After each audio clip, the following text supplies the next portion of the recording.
reporting from Rio de Janeiro, Brazil. And now that the Olympics have finally come to an end and the tourists are jetting home and Ryan Lochte has officially nabbed the role of a lifetime as Harrison Ford in The Fugitive. Right, ladies and gentlemen, listen up. We have a fugitive that's been on the run for 90 minutes. The question remains, what have the Olympics really brought to Rio?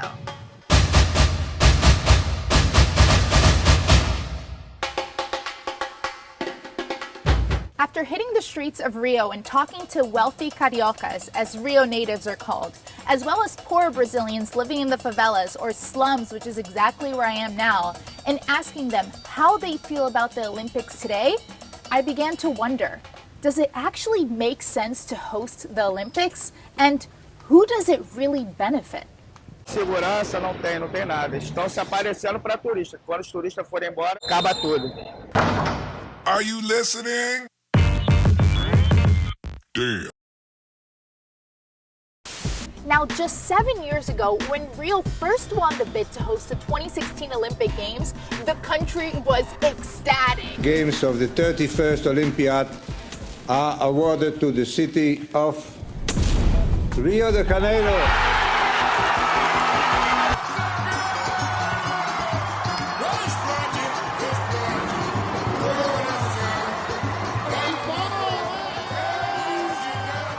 Ecstatic. The eternal country of the future, or País do Futuro, as Brazil has always called itself, had finally arrived. Now, 7 years later, and things look a little bit different. Actually, it's the complete opposite. Bad times in Brazil. A political crisis drags down the economy, putting it on course for its worst downturn since records began. 11 million people are unemployed. Of course, with the high inflation and that unemployment, their purchasing power is pretty limited. Brazil's economic downturn turned the Olympics into sort of a nightmare for the millions of people living in Rio. Desempregada, milhões e milhões de desempregados, e eles gastando rios de dinheiro em Olimpíadas, né? Ainda atrapalhando a nossa vida ainda. A gente não tem saúde, não tem educação, não tem segurança, então a Olimpíada não tem sentido. A Olimpíada é do primeiro mundo, esse país aqui está parado. Along with corruption scandals that saw billions of dollars disappear from Rio's and the country's public coffers, the Olympics ultimately contributed to bankrupting the city of Rio. It was so bad that just a month before the Games, the federal government had to transfer almost $1 billion to the state of Rio de Janeiro to pay for infrastructure and security during the Olympic Games. While at the same time, many of its public workers, everybody from firefighters to teachers to police officers, went months without getting paid. The state budgets have been hit hard by this crisis. They have less money to spend on police salaries, to spend on ambulances, to spend on armored cars. So he says he really is hitting up all of these different ministries and people that he hadn't expected to, even going and basically begging money from local legislators to pay for things like ambulances. The fact that money has been had to spend on the Olympics that perhaps has led to other parts of public services here not being funded in the way that they should. And in the midst of this, who has suffered the most? Well, it's the usual suspects: public education, public health care, and the poor in general. Os professores não estão recebendo os pagamentos, né? Por causa que não dizem que não tem verba para pagar os professores, mas para poder pagar os jogos não falta verba. É isso que me deixa triste. E até a minha filha também, a professora dela, entrou de greve, disse que não vai dar mais aula por causa que não está recebendo, né?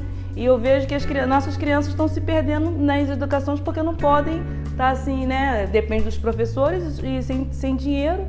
E a professora dela ficou até 3 meses trabalhando gratuito, né? Sem receber. Aí teve uma hora que ela não aguentou mais e entrou de greve. Então é decepcionante pra gente. And although Rio's Olympic projects have brought some benefits to the city, such as improved public transportation and more recreational areas, and it has given a temporary boost to certain businesses, many Brazilians I've spoken to complain that most that have benefited have been the wealthy, like real estate developers and construction companies.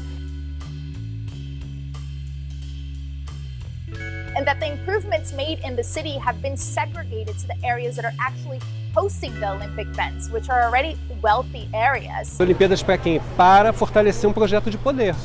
É de maquiagem do Rio de Janeiro que só está fazendo justamente obra, justamente aonde está passando as pessoas para inglês ver, obra para inglês ver. That these improvements are simply a smokescreen, a mask to show the rest of the world a beautiful facade that disappears the minute you step foot outside of the Olympic Boulevard and the city south zones and step foot into the long-standing community that has been displaced because of the Olympic projects. Tinha uma casa aqui. Tinha uma casa aqui. E aqui era o piso. Que já teve várias tribulações. Já me quebraram meu nariz, a guarda municipal. Que no dia 3, onde nós estávamos, morava uma família que eles queriam tirar na marra. E os moradores não deixou. Então nós fizemos um ato que foi um conflito do dia 3 de junho do ano passado, onde o guarda municipal quebrou meu nariz, bateu em vários idosos. Eu pensei que fosse uma coisa boa, mas para mim está sendo uma coisa péssima, tá mexendo com o meu lugar, tá querendo tirar a minha moradia. Agora, a gente mora aqui há 20 e poucos anos, não é há 14 dias, que é o tempo de uma Olimpíada.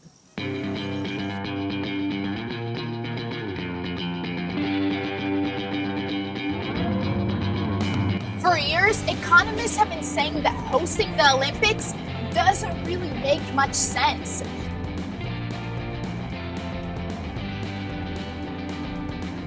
That the costs are always more than what is estimated. The types of projects needed for such a mega event aren't the same as those that are needed for everyday life. That the apparent economic benefits are temporary and mostly exaggerated. Rio was budgeted at $9.1 billion. It has gone 15 times over budget.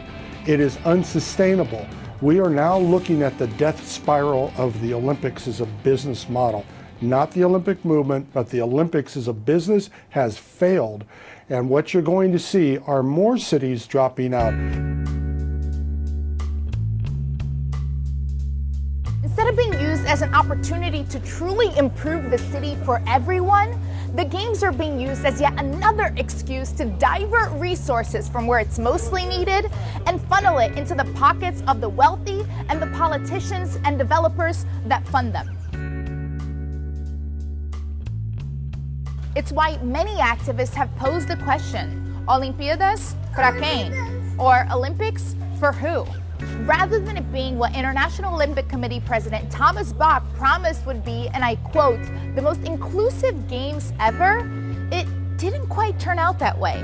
To the extent that activists have branded the event Os Jogos da Exclusão, or the Games of Exclusion. Like many Brazilians, I agree that the Olympic sports are a beautiful thing. I mean, we all love cheering our team on, especially when they're winning. Brasil fez goal!